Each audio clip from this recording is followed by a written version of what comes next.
আজ 25 ডিসেম্বর শুভ বড়দিন, যীশু খ্রিস্টর জন্মদিন।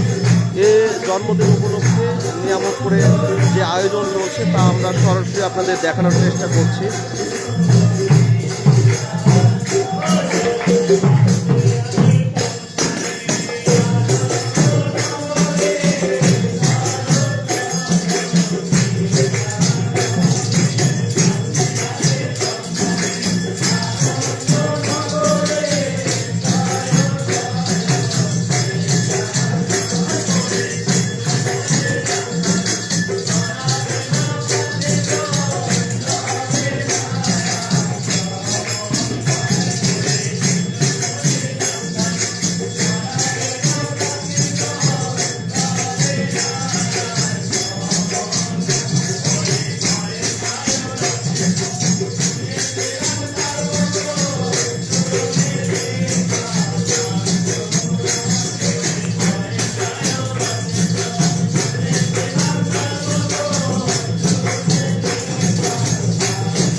তারপরে আমরা আর কি গান করি?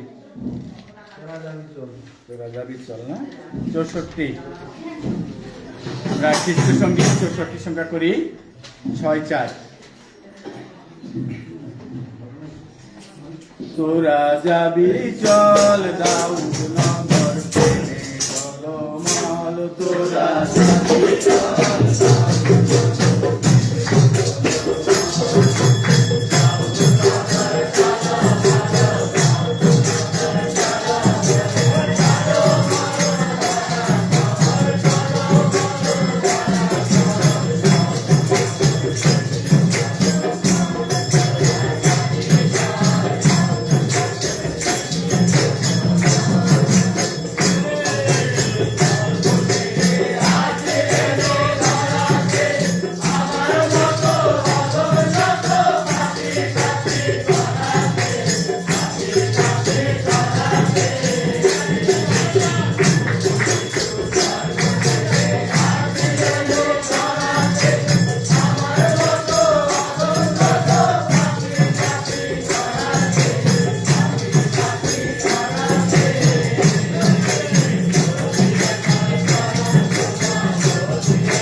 আজ শুভ বড়দিন ভাই, আজ শুভ বড়দিন, আজ শুভ বড়দিন ভাই, আজ শুভ বড়দিন। যদি তুই এলেন হবে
সামনে আগে আসেন।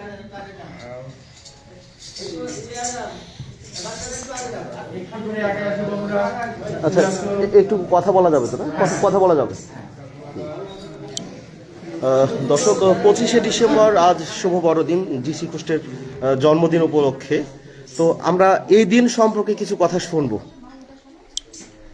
ধন্যবাদ জানাই। আমি বাংলাদেশ লুথেরান চার্চের বালাহর মন্ডলীর পক্ষে ওটা নাও। চার্চের পালক আরে এটা নাও। দ্বিজেন্দ্রনাথ দাস বলছি যে আমাদের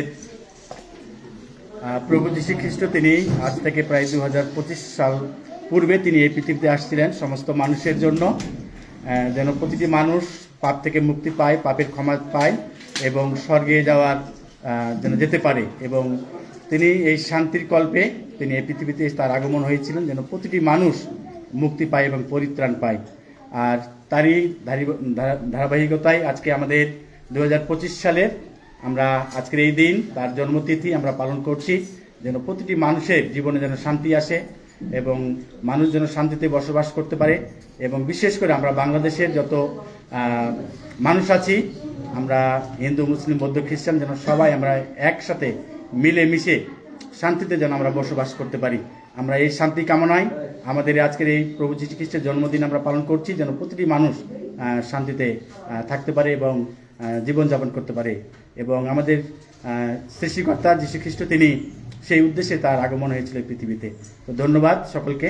আচ্ছা, আরেকটা কথা, যে প্রতি বছরে তো কেক কেটে জন্মদিনটা পালন করা হয়, এবছর তার ব্যতিক্রম হবে কিনা না, বা আমাদের আমরা গত রাতে আমরা নগর কীর্তন করেছি। জি। আমরা প্রতিটি পরিবারে গিয়েছি এবং কীর্তন করেছি তার উদ্দেশ্যে, এবং আজকে আমাদের প্রার্থনা চলবে 12টা পর্যন্ত, এবং আমাদের কেক কাটা আছে, উপহার বিতরণী আছে, সেই সঙ্গে আমরা আবার র্যালি করব এবং কীর্তন হবে বিকালে আমাদের সাংস্কৃতিক অনুষ্ঠান। মানে আজকের এই দিনটিকে আনন্দ করার জন্য যত রকমের মানে আয়োজন আমাদের- দিনব্যাপী আমরা বলতে পারি দিনব্যাপী নানা আয়োজনের মাধ্যমে এই দিনটি পালন করবো দিনটি আমরা। পালন করছেন আপনারা। তাহলে কেক কাটাটা কখন হবে যদি একটা আমাদের টাইমটা একটু এই বলেন? প্রার্থনার শেষে আমাদের প্রার্থনা শুরু হয়ে গেছে ইতিমধ্যে। আমরা এই প্রার্থনার শেষে আমাদের কেক কাটবো আমরা, এবং এই কেক কাটার মধ্য দিয়ে আমাদের প্রভু যীশু খ্রিস্টের জন্ম উৎসব আমরা শেষ করবো আর কি।